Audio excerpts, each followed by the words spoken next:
evening, sir. Yes, good evening. How are you? Okay. You're welcome to this platform. Thank you very much. Kindly tell us about yourself. Briefly tell us about yourself. Yes, I'm an advocate of the High Court of Uganda. I practice with Cls Severino and Company Advocates. Yes. Where I'm the managing partner. And besides, I am the president of the Catholic Royal Society International. Okay. We are engaged in a lot of work, both litigation and we also do pro bono services, especially the most vulnerable.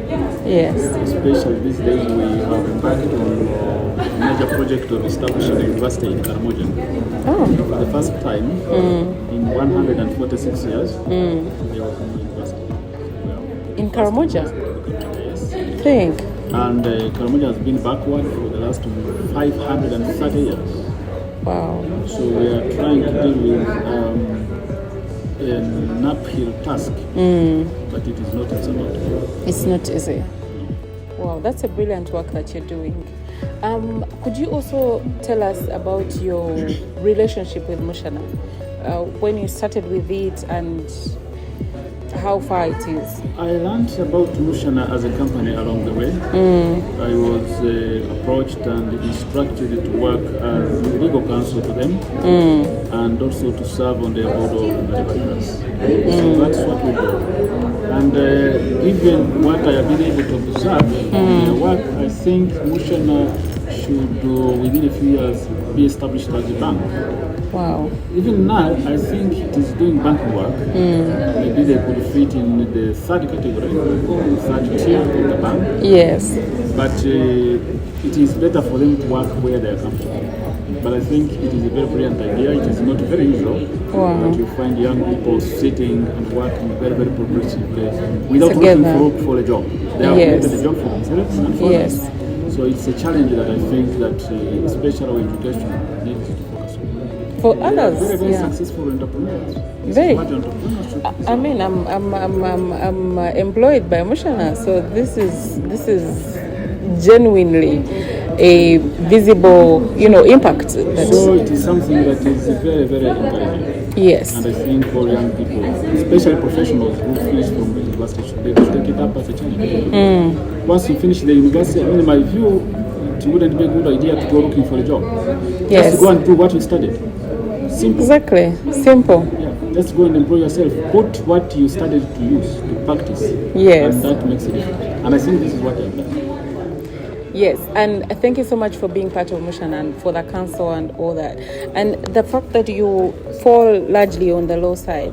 Let's talk about the regulatory environment of Mushana. How closely do you monitor it? And how do you think, what impact might it have for Mushana in the future? Has largely, by and large, tried their level best to comply with the Financial Institutions Act. Yes. They are trying to comply with the regulations, the financial regulations that require the finance industry. The finance industry is heavily regulated, and I think rightly so. So I have watched them, I have seen them do so from day one. So which for me gives me an idea that they are just preparing themselves for a great trek. A great trek. Yes. So, and so far as I have seen, I think the future is very bright for them. I see them in the coming years replacing National Bank of Commerce and Grain Bank. Wow. This is going to be an indigenous industry starting from here. I think sooner than later I will begin engaging them in a discussion, thinking that they should take their idea a little bit up and become a regulated industry. Join the regulated industry. Yes. Right now where they are playing, they are complying, it is a rather fair. Yes. But I think so far, I like the trajectory which they are taking. As a lawyer, we always look up to you for advice. Just in a few words, what would you advise someone out there who is contemplating whether to be part of Mushana or not? Or who has seen it or hasn't seen it, but they would want to be part of it? What I have seen is that Mushana needs to do a little more marketing. Yes. And people should feel free to come and buy in shares, join the industry. That's the only way to go.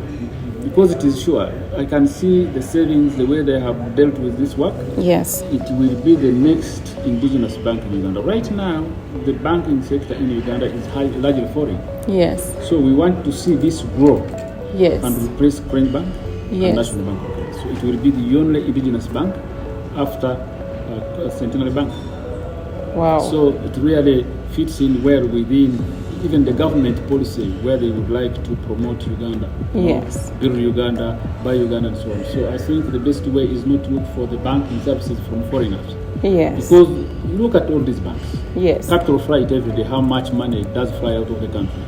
So we need this to be really, to be nurtured and to make sure and that grown and be a organic real bank. Yes. Becomes a real bank. A Ugandan-owned bank, which Yes, which would would really Ugandan-owned bank, as it were. be. Wow! Thank you so much for your time, and thank you so much for the great insight, especially on how Mushana should move forward. And I'm pretty sure all those things are probably in plan, and they'll probably pick up those that are not yet in plan. And we are really glad to have you as our. I think that Mushana is the future, as their name suggests. Sunshine. Sunshine. It is the future. Thank you so much for your time. My pleasure. I hope one time we could get more time to, engage and no problem. get in more. We tend to be extremely busy. But Yeah, we do. Yeah, we do really tend to get busy, but we can always find time. Anything for Mushana, we can always find time. No problem. Thank you so much for your time. Most welcome.